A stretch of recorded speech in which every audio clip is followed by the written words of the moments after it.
We're gaslighting the men back. We're blatantly lying to them, and I've figured out some ideas for us. Okay, Jason, listen. Can you stop crying? It's literally giving me the ick. Man up. Yeah. Well, you don't even have a private jet and he does, so you can't even be mad at me for going on his. Yeah, and so what if he drove me home? Would you rather me have taken a cab? I could have gotten kidnapped. Oh my god, you need to chill. Just because he's hot doesn't mean I want to sleep with him. Okay, if we break up, just know that it's not me, it's you. Oh my god, are you dumb? No, he texted me and I responded. I was just being polite. That's not cheating. Whatever, okay, I'm sorry, I guess. It's always my fault, right? Hey! How can I be gaslighting you? Be fucking for real, babe. Do you even know what gaslighting even is? How to use reverse psychology on a man to get him to do what you want. It's so easy, you guys, when you know how to play it. So think about a little kid, a little boy. If you tell him not to push a button, what does he want to do so bad? He wants to push that button, right? It's the same way with an adult man. By telling him not to do something, you have created a challenge for him, and he now wants to do it even more. So that's why if you want him to spend more time with you at home, by telling him and nagging him, just please stay home, I want to spend more time with you, you're actually making the problem worse, not better. Yes, ideally this man loves you, but we're all human at the end of the day, and this is just human nature. But because we're smart women on this channel, we know how to play it. We know how to be clever and get what we want. So if every Friday night he's going out to the bar with his friends and you want him to do a date night with you instead, you logically think, oh, I'm gonna just beg him to stay home. I'm gonna nag him. I'm gonna tell him how much it means to me. No. Instead, you're gonna encourage him to go out. And you're gonna say, babe, have so much fun with your guy friends. I'm going out with my girlfriends though, and we're gonna go somewhere else. It'll take a little bit of time, but by you prioritizing your schedule and not caring about his, the dynamic is going to switch. And suddenly you're getting ready to go out to your girls' night and he's begging you to stay home with him. He wants to blow off guys' night to be with you. But it's imperative that at first you resist. You don't jump in and say, okay, I'll blow off girls' night. You have priorities outside your relationship, and that's hot girl energy. The more you prioritize yourself, the more he will prioritize you too. Life is like a mirror. I always talk about this. Men always want what they can't have. So you increase your value by withdrawing a little bit. The wisest tactic with a man is to reward good behavior with praise and to ignore bad behavior that you don't find favorable. So when you sit there and you nag, it's not doing you any favors, babe. Clever girls on this channel, we work smarter, not harder. Gaslighting tactic that women will use is when they twist your words. You might say something basic and direct, and they'll take that and make it mean something else and have a problem with it. You can say something like, listen, I just want to relax. I really don't feel like going out tonight. A lot of women will take that and say, oh, if you don't want to hang out with me, just say that. If you don't want to be around me or you don't want to be around me and hang out with me, just say that. That's gaslighting. She heard exactly and understands what you said, but she's being selfish in a sense to where she's trying to guilt trip you because you are drained and you don't feel like doing something. Women do things like that. Or let's say you tell your woman, I don't really like the way that you're talking to me right now. I don't really like the way that you disrespect me. Instead of dealing with it respectfully and being accountable for that, they'll take what you said and twist it and say, oh, were you just saying that I'm the meanest, rudest to you ever?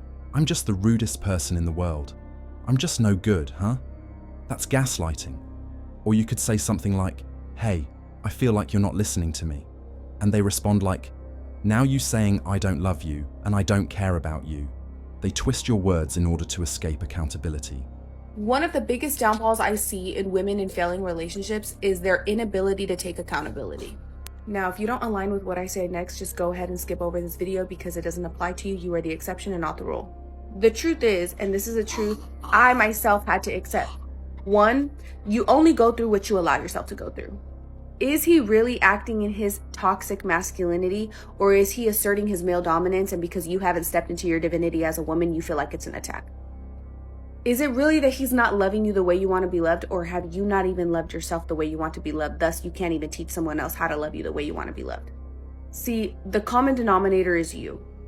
You have to be accountable for your own toxic traits. And yes, being a woman who thinks that you are entitled to the best and perfect man is a toxic trait, because just like how men have to earn a good woman, you also have to earn a good man.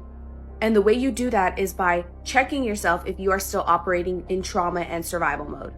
Do you really understand your divinity as a woman, and do you project that femininity and that divinity? Do you set healthy boundaries, and do you hold people accountable in a healthy way in your life so that they know not to play with you and don't put you through the same shit over and over again? Do you hold yourself to a high standard, thus becoming deserving of a man who is high standard? So the point is, if you are not operating in your highest self, what in the world makes you think that you are entitled to a high value man? And it all starts with accountability. Accountability so you can change where you are going wrong and what you are doing wrong. So you ladies have all been enjoying your hot girl summer. And so while we're out doing our hot girl shit, why don't we start ruining some men's lives in the meantime, just to add some spice. Welcome to today's lesson of how to gaslight men. It's like part 4 at this point, but you know me, I'm always on my toxic girl shit. You can check out the videos before these, or you can just start from here. It's no worries. So we left off with number 1, the PDA one. So basically this is, I think, a really good method if you're already a naturally physical touch person, but just be super overly touchy, flirty, cuddly when you're with him alone. But the second y'all are in public, like you're disgusted by him. Like if he tries to put his arm around you, or if he tries to grab your hand while you're walking through a crowd. Literally sometimes I would just like grab their finger with my one finger. I also just like hate being touched. But like you show that man like you are keeping your options open when you go out. Like yeah, you're gonna go out with him because he'll buy you drinks, but like you're also keeping your options open for other men to buy you drinks. A really toxic method to do is like if you are holding his hand for like a good bit or something and then you see a guy that you know, literally immediately like let go of his hand and like run over to that guy that you know and like give him a big fat hug. It's also good to kind of like talk to that guy or like any guy that you really know while he's like awkwardly looking but like not in the conversation, and just kind of like whisper whatever in that guy's ear and you kind of be like looking at him while you're talking to the guy, so he's gonna think that you're like low-key talking shit or like telling him like, oh, like that's not my man, like whatever. Like I promise you that one works so well. If you're ever like meeting him at like his fraternity rental, or you're just meeting him at anything that he like invited you to, or like he was there before you, it's good to kind of like pull up and like not tell him exactly when you get there.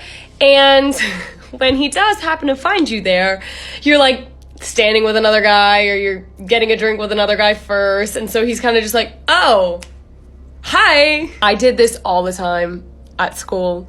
Like it was so bad. Like I would leave dudes on delivered like the entire night, and I'd be like at their like fraternity rental or something, and I'd be like with another guy and they come over and be like, oh, hi Cammy, and they would get so mad, and I'd be like, all right, like whatever, I don't have to tell you when I get there, like I'm not, like you're not my boyfriend. If a guy really likes you, he's gonna get like super jealous and mad, but honestly any like emotionally unavailable piece of shit is just gonna get super offended and just like his ego is gonna get hurt. So you should definitely do that one. Any chance you get, throw in stuff that you do for other people all the time but you would never do for him. Like it could be phone calls, FaceTimes, getting food with friends. I'm running out of time. Follow for more.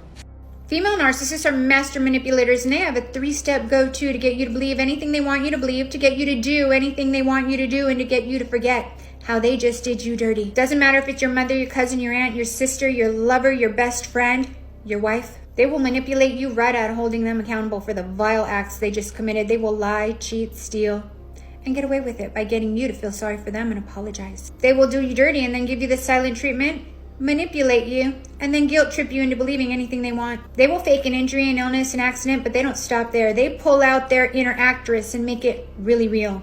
They will manipulate and misuse, abuse the medical system by walking straight into an urgent care and faking an illness, faking something's wrong. And then all of a sudden when you talk to them, they say something's wrong, the doctors don't know, I'm so scared. It's because nothing's wrong with them. They don't need an EKG. They need a straitjacket while the younger ones will fake pregnancies and miscarriages. Female narcissists will stop at nothing to escape accountability and get away with whatever vile act they just committed against you. They will give you the silent treatment, manipulate you, and guilt trip you into forgetting that they just did you wrong. And just like that, you're apologizing to them.